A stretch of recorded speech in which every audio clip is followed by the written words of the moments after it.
Saudara-saudari yang terkasih di dalam nama Tuhan Yesus Kristus, saat ini kami menyapa melalui firman Tuhan. Sebelum kita mendengarkan firman Tuhan, kita bersatu teduh sejenak.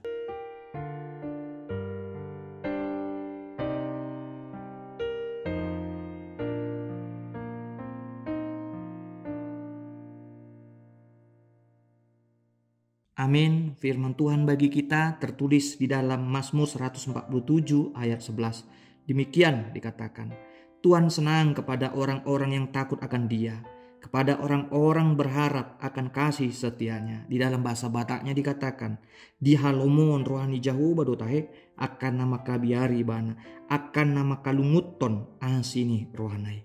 Judul nasar renungan kita adalah takut dan berharap pada Tuhan. Saudara-saudari, tanggal 28 Oktober atau hari ini adalah hari nasional yang memperingati harinya Sumpah Pemuda. Peringatan Sumpah Pemuda sebagai bentuk penegasan bahwa pemuda Indonesia pernah terlibat dalam pergerakan kemerdekaan Indonesia. Semangat yang berani, tidak pantang menyerah, dan tidak takut melawan penjajah telah ditunjukkan pemuda-pemudi kita saat mempertahankan kemerdekaan ini. Kiranya semangat dan keberanian pemuda Indonesia tidak pernah berhenti untuk membela kebenaran, keadilan, dan melawan segala bentuk penindasan demi kesejahteraan masyarakat Indonesia. Dari nas renungan ini, kita mengetahui bahwa kesenangan Tuhan adalah orang-orang yang takut dan mau berharap padanya. Takut kepada Tuhan tidak seperti rasa takut kepada manusia yang disebabkan oleh adanya ancaman, teror, dan tekanan. Takut pada Tuhan adalah gambaran dari orang-orang yang percaya karena dia merasa hormat kepada Tuhannya. Dorongan akan kesadaran dari dirinya sendiri tanpa adanya paksaan dan lahir dari hati yang tulus, itu yang membuat orang takut pada Tuhan. Saat orang menyadari dan mengingat kasih Allah di dalam hidupnya, maka ia pun menjadi semakin takut pada Tuhan. Di dalam Amsal 1 ayat 7 dikatakan, takut pada Tuhan adalah permulaan pengetahuan. Mengapa dikatakan permulaan pengetahuan? Saat kita mengakui Tuhan sebagai sumber pertolongan hidup kita, maka kita dipenuhi oleh hikmat dan pengetahuan. Tidak ada rasa takut lagi selain pada Tuhan. Karena kita percaya bahwa Tuhan pasti akan membantu kita mengatasi masalah dalam kehidupan ini. Kita pasti bangkit di dalam keterpurukan kita untuk menghilangkan segala keputusasaan. Jiwa berpengharapan akan terus menyala seperti api sebagai tanda yang tidak pernah menyerah, memenangkan segala kesulitan hidup yang kita jalani. Saat masa pandemi ini banyak orang yang telah kehilangan pekerjaan, mata pencarian, dan tidak tahu mengambil langkah di dalam kehidupannya. Marilah kita bersama-sama menjadi berkat bagi mereka dengan memberitakan kuasa Tuhan, memberitakan nama Tuhan melalui tindakan pelayanan kasih dan kemanusiaan. Dan itu semuanya akan berharga di hadapannya.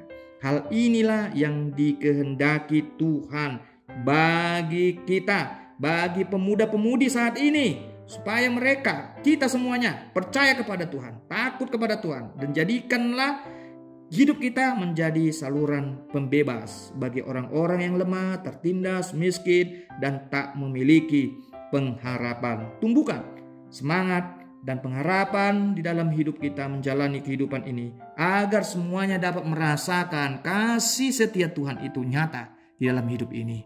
Amin. Kita berdoa.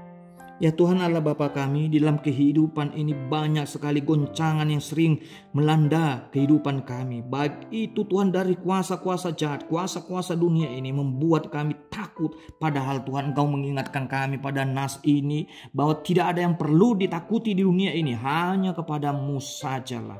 Kami perlu takut dan selalu berharap kepadamu. Dan itulah yang mendorong semangat kami, secara khusus Tuhan semangat seluruh pemuda-pemudi bangsa kami ini untuk selalu bergerak memperjuangkan keadaan dan keutuhan bangsa ini, supaya kami Tuhan hidup di dalam kebebasan yang Kau berikan kepada kami, supaya kami Tuhan merasakan begitu besar kasih-Mu dalam kehidupan kami.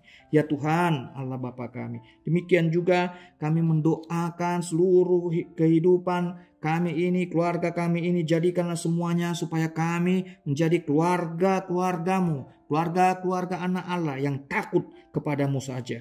Terima kasih juga Tuhan kami ucapkan kepadamu atas segala berkat yang Kau berikan kepada kami, sehingga kami dapat menikmati kemerdekaan hidup napas yang Kau berikan pada saat ini, sehingga kami Tuhan dapat menjalankan segala aktivitas pekerjaan kami. Tapi semuanya itu kami serahkan kepadamu Tuhan. Berkati hidup kami ini supaya tetap menjadi berkat bagi saudara-saudara kami, dan juga Tuhan ajari kami supaya kami dapat membangun kehidupan kami kepadamu dan juga kepada sesama kami. Ya Tuhan, kami berdoa di dalam nama anak-Mu Tuhan Yesus Kristus. Amin. Terimalah berkat dari Tuhan Allah, kasih karunia Tuhan Yesus Kristus, damai sejahtera dari Allah Bapa, dan persekutuan Roh Kudus kiranya menyertai kamu. Amin.